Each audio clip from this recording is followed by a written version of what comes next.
Hi అండి, నమస్తే. Welcome to Durga Krishna kitchen. బ్రెడ్తో ఒకసారి ఇలాగా డెజర్ట్ ట్రై చేయండి, చాలా బాగుంటుంది. ఇది మనకి ఒక 15 మినిట్స్లో తయారైపోతుంది. టేస్ట్ అయితే సూపర్ ఉంటుందండి.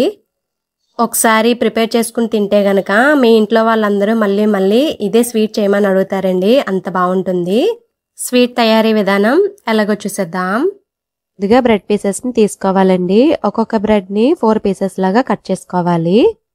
చేసుకున్న బ్రెడ్ పీసెస్ని ఫ్రై చేసుకోవాలండి. ఫ్రై కోసం ప్యాన్ పెట్టి ప్యాన్ హీట్ అయిన తర్వాత ఆయిల్ యాడ్ చేసుకుని స్టవ్ మీడియంలో పెట్టుకోవాలి. ఇవి వేగినంతసేపు స్టవ్ లో టు మీడియంకి చేంజ్ చేసుకుంటూ ఫ్రై చేసుకోవాలి. స్టవ్ హైలో పెట్టేస్తే ఇవి త్వరగా కలర్ వచ్చేసి మాడిపోతాయి. ఒకవైపు బాగా వేగిన తర్వాత రెండో వైపుకి జాగ్రత్తగా టర్న్ చేసుకుని మంచి కలర్ వచ్చేంత వరకు ఫ్రై అయిన తర్వాత వీటిని వేరే ప్లేట్లోకి ట్రాన్స్ఫర్ చేసుకోవాలి.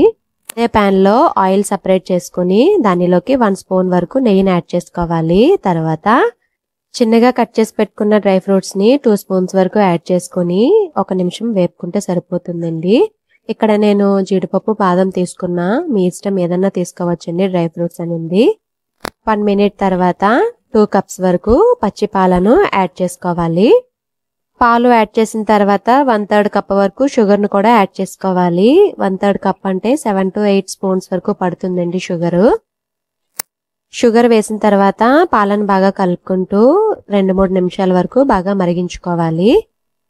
తర్వాత 1/2 కప్ వరకు పాలను తీసుకుని దానిలోకి 2 స్పూన్స్ వరకు కస్టర్డ్ పౌడర్ ని యాడ్ చేసి ఒకసారి బాగా కలుపుకోవాలి.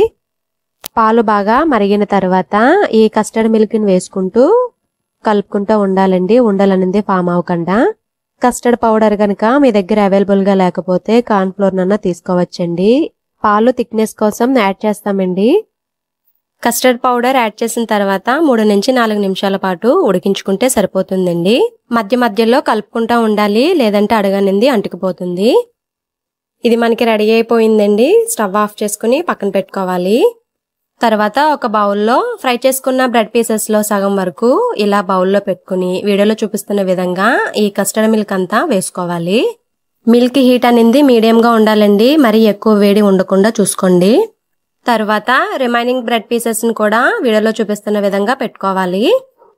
బ్రెడ్ పీసెస్ అన్ని ఒకసారి బాగా ములిగేలాగా స్పూన్ తో ఒకసారి ఇలా కదుపుకుంటే సరిపోతుందండి.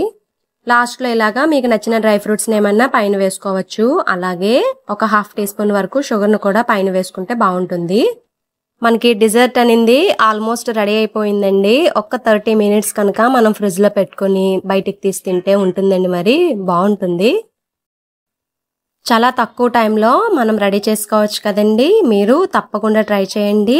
మీకు గనక ఈ వీడియో నచ్చినట్లయితే ప్లీజ్ లైక్ చేయండి, షేర్ చేయండి, కామెంట్ చేయండి. కొత్తగా ఛానల్ వ్యూ చేసే వాళ్ళు సబ్స్క్రైబ్ చేసి పక్కనే ఉన్న బెల్ ఐకాన్ ని గనక క్లిక్ చేసినట్లయితే నా వీడియోస్ మీరు రెగ్యులర్ గా ఫాలో అవ్వచ్చు. 20 to 30 సెకండ్స్ అలా ఉంచి క్లిక్ చేసినట్లయితే నా వీడియోస్ మీరు రెగ్యులర్ గా ఫాలో అవ్వచ్చు.